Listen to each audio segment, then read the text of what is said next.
will try to potentially present your idea in a way that grabs the attention of. I love this video. I think this is such an important topic and a question that I think about a lot. How much responsibility is on us as researchers or academics to make sure that our studies and our findings don't get taken out of context when they suddenly go viral and appear in the media, social media or traditional media? And my answer to this might surprise you. I actually think a lot of that responsibility is on us. Because when we write things in ways that are confusing and not accessible or easily understandable to the general public, I believe it makes it more likely that our studies will be misinterpreted.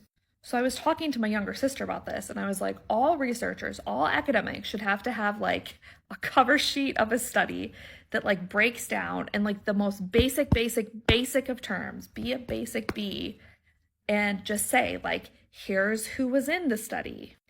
Here's what the study was. It was a survey, it was interviews, it was a case study, whatever. Here's where it took place. It was in this country. It was in a urban area. It was in a rural area. Here's the years that the data came from. And lastly, this is why we were doing this study. This is what we were hoping to learn, right? It should answer the 5 W's: who, what, when, where, why. You should just have a little cover sheet that says that very simply. And because my sister's brilliant, she looked at me and said, so a nutrition label for research studies. Yeah. We should all make a nutrition label for our research studies, and a warning label that says something like, this does not mean that whatever it is that's going to be the common way people misinterpret whatever you find. Nutrition label, warning label. I think we should put that on researchers. I think we should put that on academics. And I say that as one.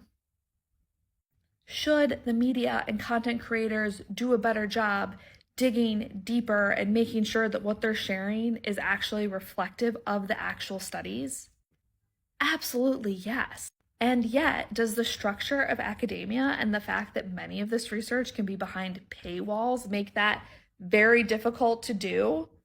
Yes, behind a paywall, using jargon, using complicated words, these are all things that occur that I'm of course people aren't sharing this right. So let's also us take responsibility for this communication, make your little nutrition facts, put a warning label on it. Done.